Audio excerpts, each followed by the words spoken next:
Is this what Jesus meant? That we send our unprepared, untrained children out into the world?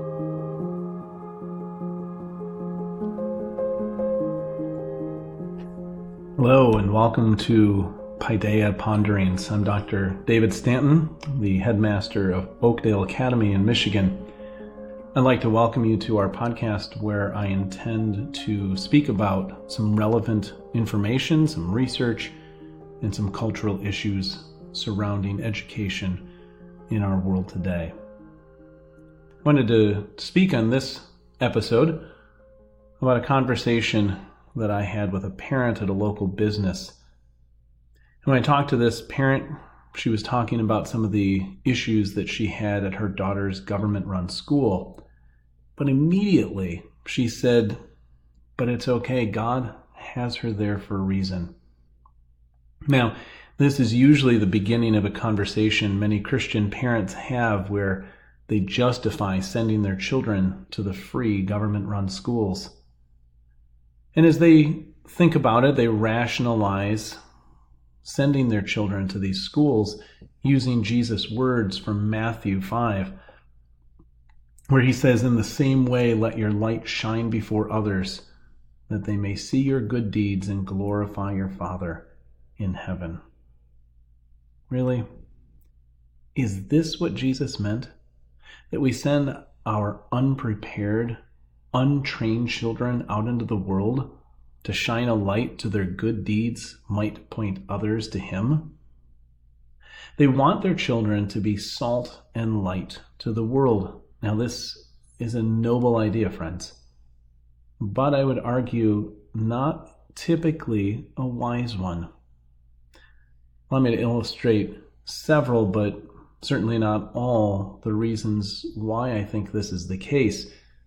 And let me start with the concept that most children attend some type of schooling, and the reason they attend school is they are not fully trained or prepared for life.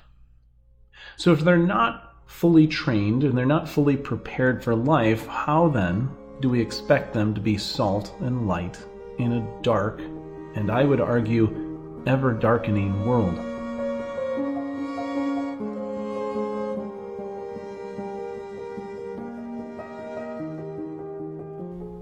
So let me ask this question. Moms and dads, how many of you would send your children to a government-controlled school and are yourselves salt and light in your office, at your cubicle, in your neighborhood, even in your church? Perhaps you hope for your children to be more than you yourselves are prepared to be in the workplace. Let me go another step further. I want you to consider why you're sending your children in to a system to be salt and light, a system that is, again, growing darker and darker. Let me give you a short history of our nation's government-run schools. They have a worldview that expounds the wonder and goodness of diversity, of moral choice. The rights of the individual is more important than the rights of the whole. It's a worldview that has shaped our society and continues to move it further away from a Christian worldview. This is in little doubt. Now, when education became compulsory in America in the late 1800s, the overarching goals were to lay a foundation for what one researcher called a unique American culture and character that could be used to mold the large number of recent immigrants. In other words, education was set up as compulsory in order to ensure an American culture for this large influx during the immigration age of the late 1800s through the early 1900s.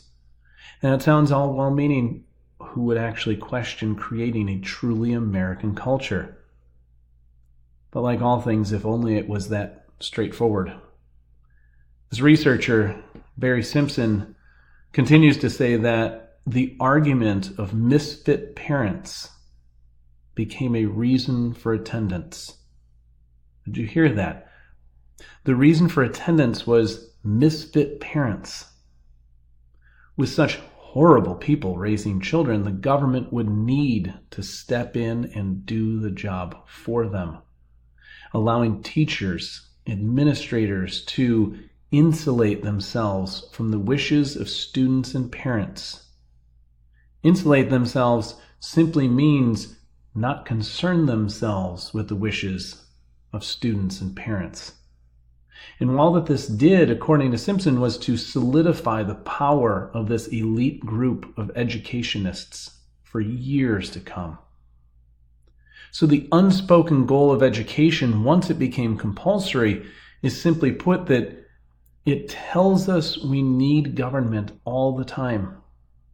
It doesn't benefit our children. It benefits educators, administrators, and politicians. So Mom and Dad, is this what you think of when you think of salt and light to the world? Please don't sacrifice your children on the altar of free education and simply clear your conscience by saying your children will be examples and missionaries there. They're not ready to battle all the things that they will face. They're not ready to battle drag queen story hours.